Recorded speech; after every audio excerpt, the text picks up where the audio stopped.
Hello! Hello, AOS fans! It's the agents of Gnarlwood. And in this video, we're looking at Grinkrak's Looncourt. Oh. Latest warband coming out, and yeah, Grinkrak the Great and his Looncourt. It's another Gobbo warband, another 7-fighter. Well, we'll say another 7-fighter Gobbo warband. The other one actually had 9 fighters, but and the second one had 3. Yeah, that's true. So that was a completely pointless comment. So we have 7 fighters, and we do have squigs, but we don't have separate squigs, like Bone Cracker and whatever the other one was called. What do you think of them, Pete? We've played them once.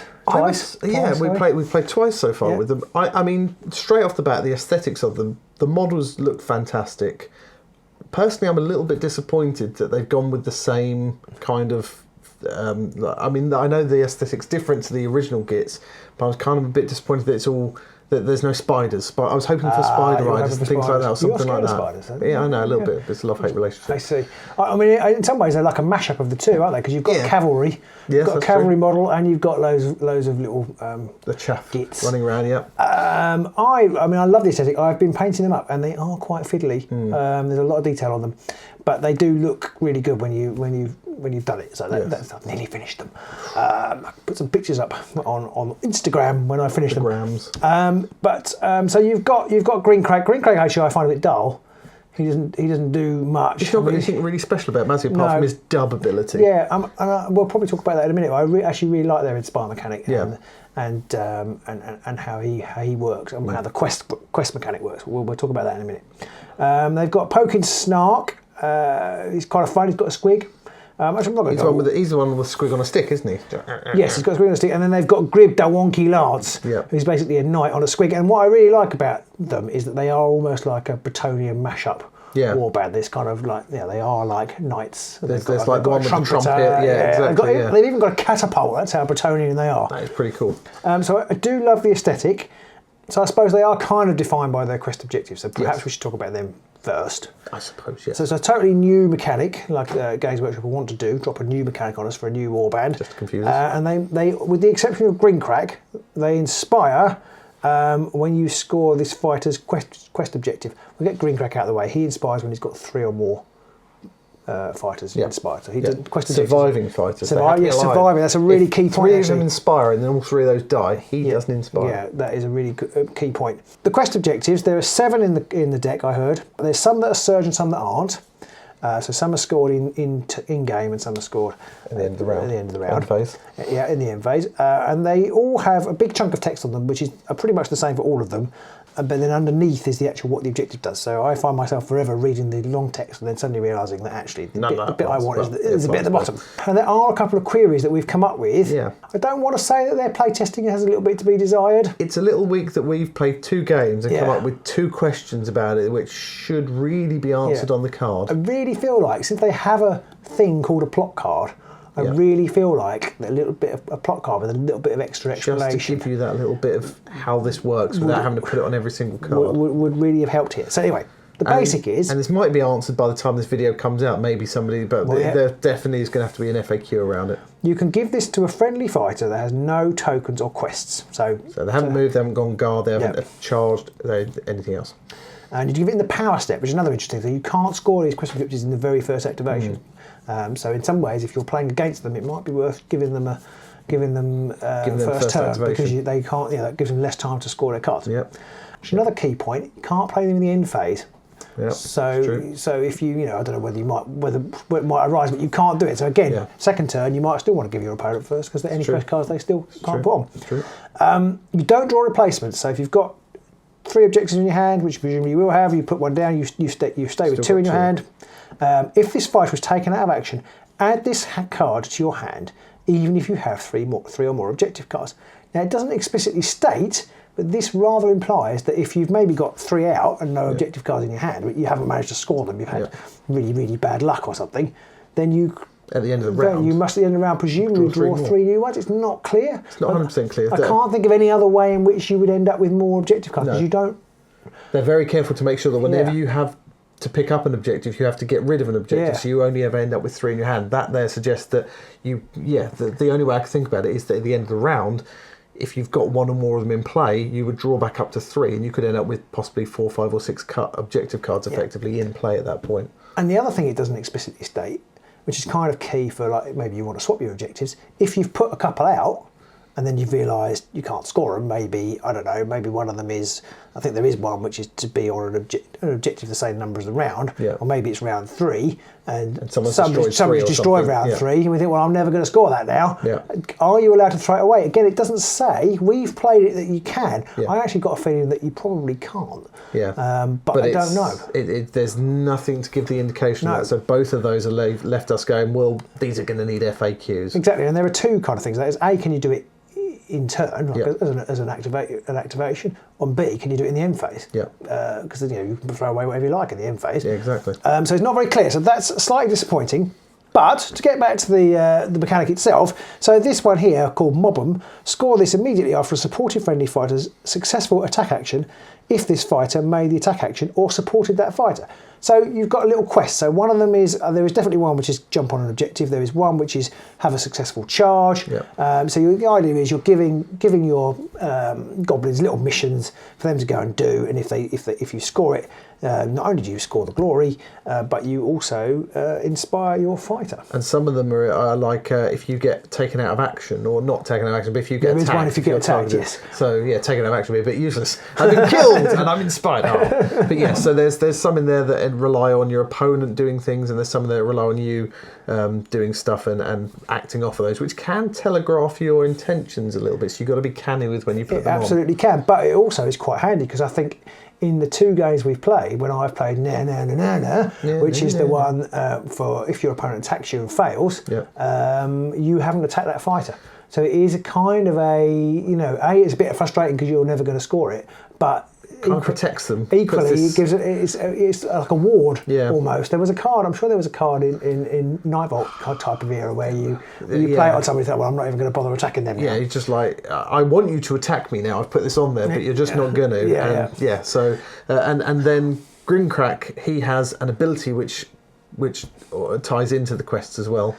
Actually ties into the non-quests. Oh, sorry, yes, the non-quests. Yes, so there are some objective cards. So there are 7 quest cards, there are therefore 5 quest cards. Non-quest cards. I'm doing it now, which just are standard objectives. And if you score one of those, then Grinkrak can choose to inspire one of the other friendly fighters, but he cannot inspire himself. The only way he can inspire is to have 3 surviving fighters. He doesn't actually get that much better when he inspires. His baseline stats stay the same. He just gets an extra hammer on his attack, which is not bad. It's better than poking the eye with a sharp stick. It's a bit like Thundrick, isn't it? His inspire or his ability is a bit like Thundrick's, where it's like you score an objective or get glory, and then you can inspire someone. So So I mean, the fighters themselves, their stats are all over the place. They are. There's shields, there's dodges. They're all shields. So they're all which is interesting. They're all shields, which is quite fantastic for a load of gits, basically. I mean, you look at the original gits and they were all dodge. Yeah, I think I always assumed throughout the entire 2 games we played that they were dodge. And you're like, oh, this one happens to be shields. But actually now I look at them all lined up. They are actually all shields. Most of them moves 3. A lot of them are wounds 2, as you'd expect. There's a few wound 3s and there were no wound 4s. You've got the brilliant Skullcar and Pronk. They only move 2. They move 2. And they're the ones that have a ranged attack, which once they've fired it, that's it. They can't attack again that round. And they have no other attack. So it is literally, you can use it once. It's not bad because you can fire it 4 if you haven't moved, and it can break upgrades, which is pretty neat. And it does 2 damage. It's only 2 swords. Yeah, 2 swords, 2 damage. But if you can get extra damage, you've got your access to your extra dice card or a reroll card in your deck, then that can be quite tasty. And there is one in the standard deck. There is one upgrade which gives the weapon. Which they can then use that. One interesting aspect that touches on the quest as well is that there are some cards which are specific. So there are ploys and possibly upgrades, but definitely ploys, which trigger on them having a quest card. So that also might make you think about who you play your quest card on. I have definitely had situations where, well, for example, I know I've played a quest card on Grinkrak, even though he can't actually inspire from said quest card, purely because there's a card in there which gives him +1 dice or +2 move, and it means you can get him to where you want to go. So that's an interesting element, which I really quite like, actually. It adds an extra level of it's another sort of what do I want to accomplish with this. And I kind of wish that more warbands had this sort of quest style objective in the sense that it gives it a bit of theme and a bit of I don't know. It's just something quite nice about it. I guess it's that tricky thing of always trying to come up with something unique to the warband to make them give them that flavour, but that doesn't completely either tip them over the scale and make them too good, or the opposite, or make them absolutely terrible. So I just kind of think, wouldn't it be fun if like you could give. Going right back to the beginning, like you could give bloodied say it because he himself has got to take out 2 people or something. That kind of would have been a really nice general mechanic for the game and more thematic. Yeah. Obviously, they haven't gone that way, and I don't think you'll see it because this is the Looncourt's thing. But I just think that would have been quite a nice way to evolve the game. And I mean, the models, the individual models, like we say, their stats are all over the place, their attacks are all over the place, their special abilities. There's a few bouncing around there. I like the fact that a few of them have got the ability to destroy upgrades if you roll crits, which could be a real pain if you're starting to supercharge one of your fighters up and suddenly they get one of their upgrades pinged off them. Just noticed the spore quite debilitating. Staggers people. I think I noticed that yesterday. Only does 1 damage though. 3 swords, 1 damage. It's not bad. It's not bad. It's a standard sort of shade glass darts type damage. It's range 3, so you've got a couple of range 3 attacks in there. So you've got some range. The big problem I think they suffer with is there's 7 of them, and you've not got any bulk. I think you've got 1 bulk move card in there. I think it's you have to have Snorbur alive, but he can basically blow his trumpet, and he can push anybody in your half towards the enemy. By 1 hex. By 1 hex, but that's about it. There's no scurry mechanic. There's a couple where you can push. No, there's no scurry. There's a couple where you can push 2 fighters next to. There's 1 card where you can push 2 fighters next to the same enemy fighter to help you get those supports and things. And there's another one where you can, if you've got 2 adjacent, you can play it as a reaction to the second move. No, it's an upgrade. But then somebody can charge and they can get pushed up and stuff like that. So they don't have too much manoeuvrability. They've got some. For a 7-fighter warband, you might find often you're going to have a couple of fighters sitting quite far back until you've lost enough that you can then start to activate. Definitely found that as an issue playing against you, is that you've got to, by definition, you've got to have some people in the backfield, and it can be quite hard to get them to the front field. Get them in the front. You've got to make sure you pick the right ones. I always feel like Snorbo's going to be near the back. Snorbo, because he can move and shoot. Yes. I mean, Skullcar and Pronk, but they only move 2, you see. So if the action doesn't go where you want it to be, you could end up having them out of the game. Skullcar and Pronk with a range of 4, you just sit them right in the middle of your board. It's like, if anybody comes near me, I can shoot at them at least. Yeah. And I find it interesting that they have a range 4 weapon when I think there's only 2 other fighters have range 4 weapons in the game. They've got like big, impressive bows, and all they've got is like a slingshot with a squig. I will say it's only a range 3 attack, but normally if you haven't moved, it goes up to 4. Yeah. I think overall, the warband, they've got a lot of nice cards that tie into, like you say, the quest mechanic. They've got quite a few fighter-specific cards as well in there, which can be actually quite nice to give Grib the ability to fly. He's really good with that. It's +1 move and flying. It's a really nice card. They've got the brilliant but ultimately useless pocket squig card, which can be used by any of them. Basically, you just throw a squig and it scatters. I think, though, fun as it is, I think it's probably one of the first cards to hit the cutting room floor. Probably, because it's not reliable enough. They've got the other card, which if somebody is vulnerable, is it vulnerable? I can never remember. When they've got 1 wound left, you can basically do a wound to them. So but only if you've got supportive fighters. It's actually, again, trying to score it. Basically, I was playing the Gits. So the Gits tended to be, they're a bit binary. They're either alive or dead. Exactly. They're not very often vulnerable. Analogous. Dead or not dead, basically, with the Gits. But I mean, that could be quite handy when you're up against some of the heavier, smaller, more elite warbands. If you could get both of those cards in, you could potentially chip a couple of wounds off of somebody without them being able to stop it at all. Definitely. And I do think that these have potential, but I think to be, and this, you could probably say this of most warbands, I think they need to go in a Nemesis deck just to make them sing a little bit greater. And I think that they've got a lot of tricks that you can pull with them, but it's going to take a while to learn them all. And when you come up against them, they all look so randomly different. It's like, I have no idea what any of your fights do, so I'm just going to try and play my game. And I'm not even going to try and think about what you might do, because it could literally be anything. It's probably worth mentioning, Grib the Wonky Lance comes out straight out with a 2-hammer, 3 damage attack on a charge. Yeah, pretty nasty. Which is pretty good. And that actually inspires up to 3 hammers. So it's 3 hammers, 3 damage on a charge, which is pretty tasty. With a potential move of 6 with fly if you get the right upgrades on it and stuff. And there's an upgrade which gives you +1 damage. Yes, there is. One, so I mean, yeah. I mean, he actually would go up on charge there to 3 hammers, 4 damage. So he is definitely one of your... I mean, you wouldn't expect it from a Gitz warband, but he's your heavy hitter. Yeah. You keep him back until you need to... He's basically on a giant space hopper with a horn, so I suppose it's kind of fair enough. Yeah, I guess so. And there's just bits on all of them. Like you say, Grinkrak himself, he's not particularly spectacular, but he is your key to inspiring other fighters, so you probably want to keep him near the back. And he has 2 shields. He has 2 shields from the beginning. That's true. Which is pretty good. How many fighters get 2 shields from the beginning? He's a flipping git. I'm not sure very many do. No, there are. If any.